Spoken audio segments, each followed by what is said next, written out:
99.3 KNSI, taking you home with VoigtJohnson Real Estate. You can hear this every Thursday morning, 7:23, and again Saturday afternoon at 12:53. Remember to start that home search at VoigtJohnson.com. Heidi Voigt, good morning. Good morning. We have things to talk about that may kind of surprise a few people here. Well, for sure. I mean, part of the show is to be informative, and Yep. there's a big sector of people who are downsizing or maybe even buying their first home that would be a townhome, and those are the buying instances where people run into HOAs Yep. and that type of thing. Homeowners associations. Yes, Now, yes. we were flipping the coin. Are we going to buy something? Are we going to build something? My wife does not want to be a part of a homeowners association, which is weird because I was, for many Yep. years, president of the homeowners association. What a nice guy. Yeah, yeah. Well, of course, I mean, and you want your president of your HOA to be a nice guy, Sure. but what you bring up is what I see a lot with, especially couples. There's Yeah. some of them that are just fine with the idea of a association, and there are others that are adamant that they are not going to experience that. And what it comes down to is some people don't want rules. I Yeah. mean, when you're paying a large amount of money for an asset that is yours, you don't want to be told sometimes how you can use that. Well, I'm going to counter that by Yeah. saying, listen, one of the best things that you can have in your back pocket are rules by which you must live. In other words, you can't put a 58 Ford up on blocks in my homeowners association. We just don't allow that. Exactly. Because we want it to look nice. For sure. And when it comes down to it, what most people don't realize is there's generally city ordinances that prevent you from doing that anyway. Right. But the HOA is more on site, and there's going to be people holding you to the task. Is that the biggest plus, do you think, because it keeps that development, that neighborhood looking nice? Well, I think it definitely maintains values for people, and it depends, because when we're talking about this subject, it's a pretty broad subject. Yeah. When we're looking at people going into, for example, a patio home or a townhome association, it's all different. Mm-hmm. I mean, and what comes with that HOA fee Yep. is going to be different from neighborhood to neighborhood. I mean, we have one where I just sold, and the road is a private road, and the snow removal and lawn care is taken care of. Whereas there's others where you might find that it is, your water is covered, your exterior maintenance is covered, garbage and recycling is covered. Sure. So it is a variety of instances and a variety of fees. I would imagine by now those fees at my old neighborhood have gone up, but for $100 a month, no, I think it was 75.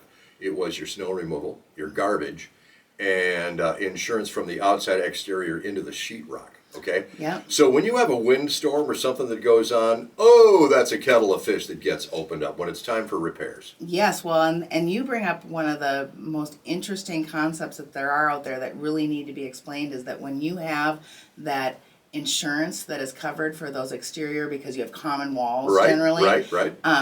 What most people don't realize is that there is another level of insurance that those people need to get, and that there's a specific, numerology that they use for it. But it's almost like a rider. So Right. the HOA will have insurance, but you actually need an insurance policy so that if there is a claim, you can actually contribute towards the repairs of that. Yeah, it's a loss something that I Yeah. can't remember. Yeah, and so some of that is missed in the marketing, right? Right. We're doing marketing on properties, and people are thinking, oh, I'm going to have less cost. There still is insurance. It's not going to be the to the level of if you are covering the entire building, but knowing the details of that, and that really all comes out in a process that we call resale disclosure. So when somebody writes on a property that has covenants and restrictions or common interest community areas, once they're under contract, they'll get something that is filled out by the association manager or secretary or president,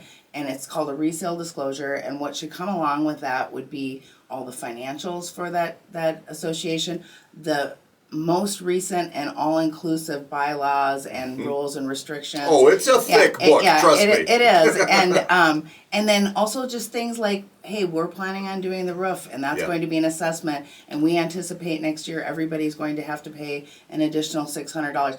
All those things come as part of that process, and contractually, how you're protected is that we have a statutory 10-day window that sellers are obligated to allow the buyers to review those documents Before or after the sale? before the sale. Yeah. Once So they're under you've got to contract. have that Yeah. stuff before closing. Before the sale. 10 days before closing. Nope, they have to have it, then they get a chance to review it 10 days, so really 10 days before closing. But if you get under a contract tomorrow and all the resale disclosures are provided with all those documents to the consumer, they have 10 days to review that. Yeah. And that's in addition to if they have a regular inspection or any of those things. If they find something in there and says, you know what, I have a 100-pound Labradoodle, and we can only have animals that are 25 pounds and less, that allows them to exit that contract Right. because they want to bring their dog with. Well, and as the president of the Homeowners Association, you should have, or whoever that person is, that Homeowners Association president should have made that very clear to the agent that's selling that property. Do you sit down and go through those bylaws with the Homeowners Association? We provide them, and what I do personally is I try to review them. They're all different. Sure. Some of them Yes. are very brief, some of them are, but every buyer has their important hot tickets, right? Yep. So things like, can I put up a privacy fence? Well, then we're gonna go through those and really look for the section of the rules and regs that say, okay, what are the rules on privacy fence? What's Yeah. the process in order to do that? Do I have them memorized? Absolutely not. Right. But do I tell people definitely read through them and I can help you research what you want to know as well? Absolutely. Heidi, another important reason to work with you at Voigt Johnson. How do we do that? Well, you can jump online at VoigtJohnson.com, or our office line is 320-774-2400. Everything you need to know about real estate in our area. Everything you need to know about real estate in our area with Voigt Johnson. Taking you home Thursday mornings at 7:23, Saturday afternoons at 12:53. Heidi, thank you. You're welcome.